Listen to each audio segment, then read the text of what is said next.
high-tech oils. Available from Auto One, Sprint Auto Parts, and all leading independent auto stores.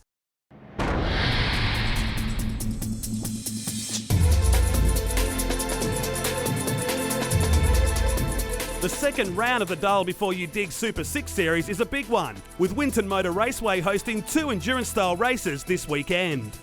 Well, generally they're about 18 to 20 minute sprint races, so this is a completely different format for us.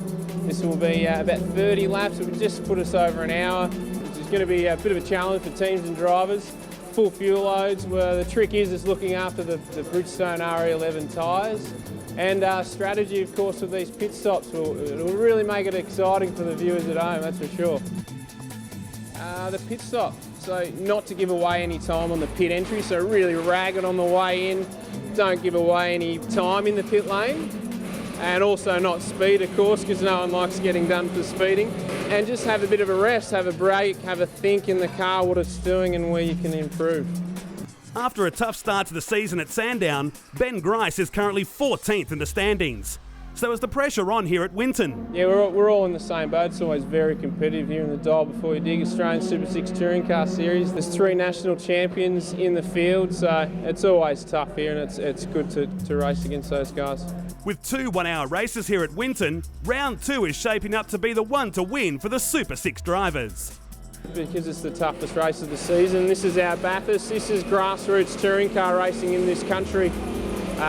It's really cool to be a part of it, and this is our big event. So I expect a few fireworks, past a few cars. It'll be certainly exciting to watch.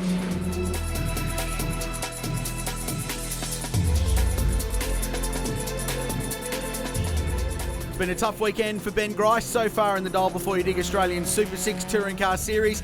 As the cars roll out and we get ready for the second of 2 races. It's the Dull Before You Dig Enduro Challenge, their marquee round of the year. Travis Lindorff leads the standings, however, coming into this round in front of Gavin Ross, the defending champ. Harley Phil in third.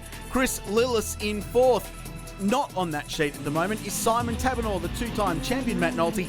Expect for him to make inroads this weekend. Yeah, looking forward to that. This is a 30-lap race around here, so hopefully the driver's been working on the fitness, because not the ideal track for a 30-lap enduro if you're not up to speed with it. Simon Tabernaur on pole position. Gavin Ross will join him. Again, the likes of Brent Edwards, Daniel Bevan out of 8th position. It's a 16-car field that's joined us here this weekend. Mark Primmer, down to Michael Barch, Ian Shivers, Daniel Johnson, Ben Grice. A lot of work to do back there in 15th. And Glenn Postlethwaite will start on the back row. So the grid for this, the way they finished yesterday's race, which means Tabernaur gets his first win of the season, the double champion, back in Super 6 racing. We're underway. Gavin Ross in the bright green Commodore is on the front row.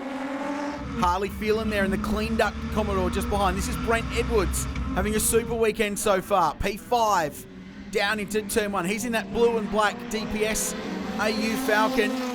Everyone just working their way through turns 1 and 2 at Winton.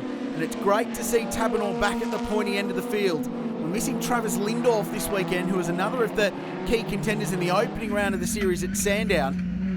We ride with Chris Lillis. Oh, cold tyres. Bit of seesawing at the wheel. It's running back in 7th position at the moment. 2 wide going through the sweeper. They narrow it back to 1. Rarely can you get through there 2 wide. And how good, Tabernaur gone up the road, Phelan defending massively. They're all sideways through turn 6. The braking zone into 7. Luke Westall just looking down the inside of Michael Barch, the former V8 touring car and V8 ute racer.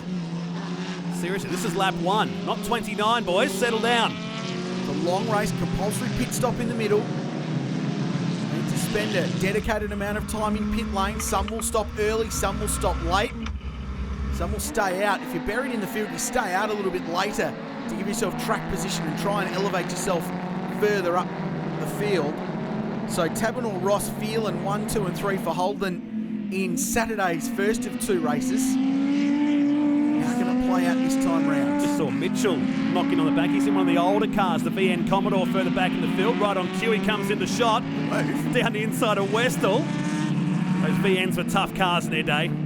Luke's having a tough weekend. He's traditionally a very front runner in this series. Here's Brent Edwards going side by side across the strike and down into turn 1. He's on the preferred racing line. Does he get through? Oh, just around the outside. good racing, isn't it? This category is unbelievable. The side-by-side action they put on every single round is phenomenal. Well, the passy move at the bottom here, so the 77 locks a break of Bevan. He's going to run at a racetrack, or is he? Brent Edwards gives him a serve up and unloads himself at the same time. Lucky not to spear off into the gravel trap himself. And the 77 just works his way through. So Bevan back in the mix, and Edwards goes back around the outside. And look at Luke Westall now, who's just jumped up into the equation here. David Wright was in the mix too, but he's been shuffled right down. What a battle. How good's this? Side by side, Mitchell in the VN, and he's going to find the dirt here. He's going to come back in front of the field. Ron Ball from Barch's perspective. The next to dial before you dig entries. Our naming rights sponsor of the Australian Super 6 Touring Car Series. We stay on board through the right-hand hairpin. See again, seesaws away at the wheel. And the reason we haven't seen anything of Ben Grice in this motor race, we're just getting word from pit lane. Broken axle on the start, he's out. Daydun didn't even get to complete a lap. He missed setting a time in the top 10 shootout in qualifying because he went into his garage rather than stay in park for May. And that removed him and put him down the field. This is that amazing exchange. Have a look at this. More hits than Elvis in a couple of corners for Brent Edwards. Watch this. He thought he was done. No. Whack. And good catch too. And he thought, no, I'll finish the 77 off. There's a bit of payback here. Knock, knock, who's there? Payback in Super 6, surely. Never. On board with Michael Barch.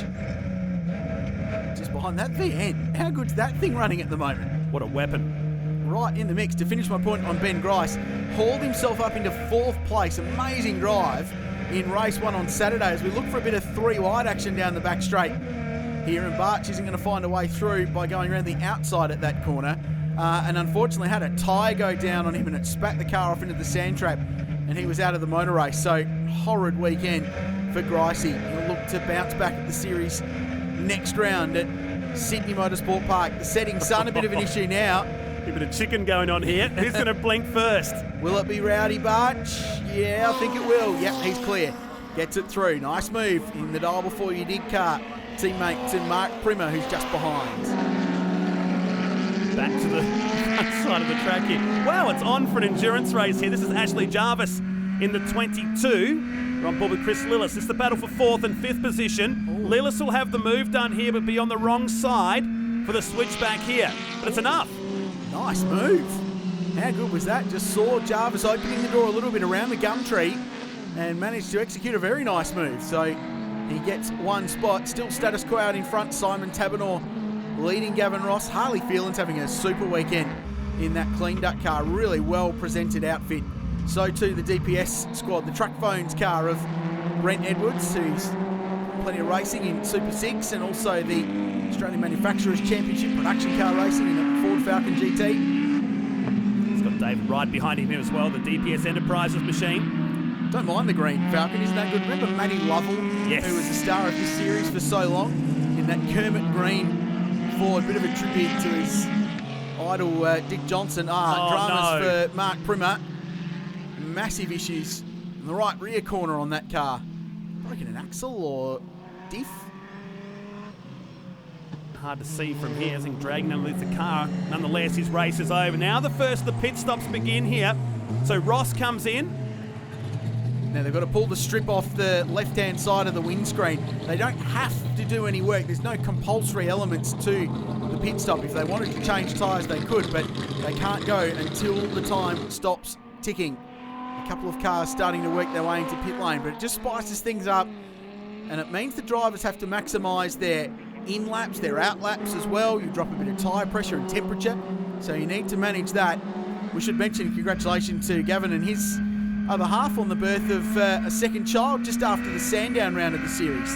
So the Ross household expanding. Nice that he's been given the leave pass to go motor racing. Another race car driver in the making, perhaps in 15 or 16 years' time. On board the 64 machine, setting sun out to the distance. It's a great battle. And Phelan just coming back to Lillis a little bit as this race evolves and as the leaders pit. So he's under a pretty severe amount of pressure. The 2 VT Commodores having a good stoush around the gumtree. Lillis has been aggressive. See the car moving around the front end, bouncing on the bumps there. They've resurfaced some sections of this racetrack mat before this weekend, before the V8 round a little bit earlier in the year, as we see Wright go up the inside of Westall and turn him round. And resurfacing or not, that's not going to help his cause. No, it's dropped a couple of positions too. The Transley sponsored number 27, the car's up for sale. If that's going to increase the price or decrease the price, perhaps. They'll fix the damage before they move it on, I'm sure. Driven on Sundays only as Brent Edwards comes in. So this will be the last stop. Had a few little hits on this car in that massive battle pack at the opening stages of this motor race. So he's just chilling out, having a bit of a break. They'll complete the stop and then he'll be back into the mix. Here's Luke Westall on the slow-mo through turn 3, and he'll do what so many other drivers have done and just overcook the corner a little bit and bounce it out over the exit curb. Great slow-mo vision. So easy to do down in that portion of the racetrack here. This Winton Motor Raceway, and here's the replay when the 37 probably came in a bit too hot there, didn't he? He did shut the door, Westall, to be perfectly fair and balanced between the two of them. Not sure how race control will look at that. I imagine there'll be post-race penalties. I doubt they'd assess it during a race. Nevertheless, a bit of drama. Westall got turned around and was ultimately the loser out of that little drama. That's the problem in this place, though, because often you can take 2 or 3 lines into a corner and lines can open, lines can shut, and incidents like that happen. It's a good battle now between Mitchell and the VN and Johnson back there in car 35, the Caville Engine Services entry. So one of the older cars in the fleet, the one of Mitchell, and one of the newer cars in saloon cars, the Super 6 Series. Really impressed with Mitchell this weekend. He's been in very, very good form. Mixing up with guys that have been running the National Series for a long time. It's a good fight. So too this. How about this battle? Phelan and Lillis continuing their private little battle, but they've now got a Ford Falcon just on their rear bumper. Ashley Jarvis is in the mix. So it's now a battle of 3.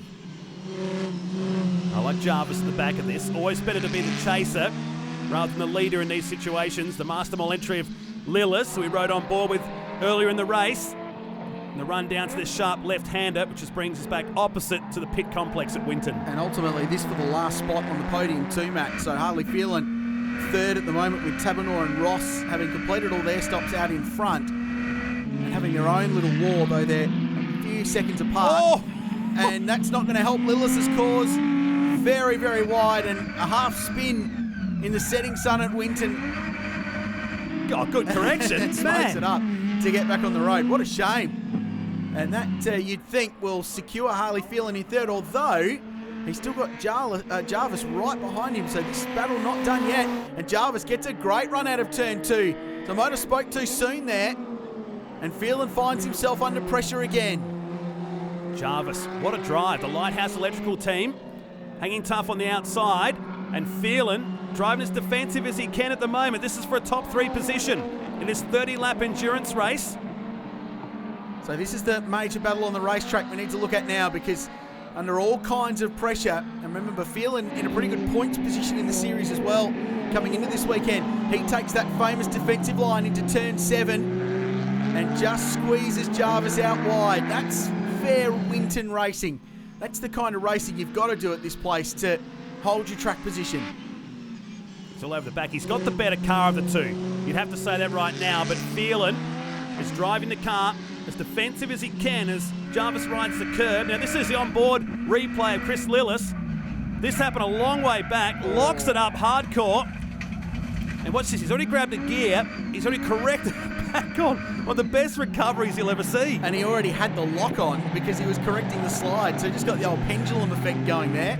Here's an over and under. Johnson on Barch. And Johnson gets it done. Nice move. Barch drops a spot. This is another good battle. That was a good save. Unfortunate moment, he just locked the brakes. The rear's going in there as the leaders are on the final lap now. Locked the rears going into turn 11, didn't he? And Chris Lillison just had the sideways moment and then almost countersteered and it just pendulum the other way. And absolutely nothing you can do. That was a big lose, no question about that. Final lap now for Simon Tabanor. What's Jarvis got? Any final moves on this last lap? You'd like to think it'll happen up at turn 7. The run into the Gumtree complex here.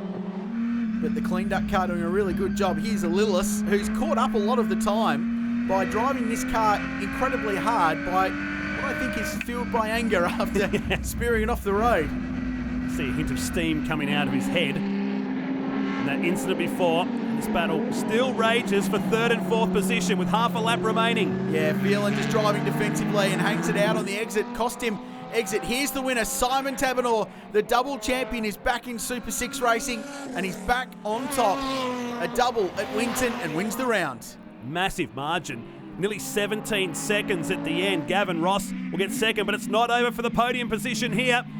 One last shot here. Well, down the final turn. Couldn't use much more curb at turn 11, could he? But well done, Harley Phelan. He resisted and resisted some more and just held on. And Lillis has got to the back of them and just misses out on having a go. Another lap. I think he might have been past the two of them. Good battle, great fight, and well done, Harley Phelan. Gets P3 at the end of a very, very good scrap. Jarvis 4th, Lillis 5th, Edwards inside the top 6, and a good weekend for him. Postlethwaite and Westall rounding out the top 8. Over the page are some of the likes of Daniel Johnson. Michael Barch dropped to 11th position, Mitchell 12th, Shiverson 13th, and then some of the retirees, including Ben Grice. Yeah, it's been good this weekend. The car's been awesome. Got to thank Chris Milton Engines, Selby for the sponsorship, the lads Rene and Corey for sorting the car out. We didn't have an engine until Sunday. We got an engine Sunday. We've been let down by somebody with a block, and yeah, Chris Milton, they built me one in the week, shipped it me over, and yeah, it was all a bit last minute, but we've got the car handling and stopping. It's fantastic. It just handles so well. So. Well, he's making his march back up the order. Simon Taberner, the double champ, is back in the game. Gavin Ross still leads the Super 6 Touring Car Series thanks to Dial Before You Dig, but Harley Phelan, Jarvis, Lillis and now Taberner right in the mix. So too Brent Edwards and Ian Chivers. Great weekend of racing here at Winton Motor Raceway. 30 laps certainly turned it on, didn't it? The Dial Before You Dig series will see them back at Sydney Motorsport Park in coming weeks here. The Nationals.com.au for more information on the Shannons Australian Motor Racing Nationals. For Richard Crail, I'm Matt Nolte. We'll see you soon. Speedweek returns next Sunday at a special time of 3:30 with a special 90-minute edition covering all of Australian motorsport. But as ever, check local guides.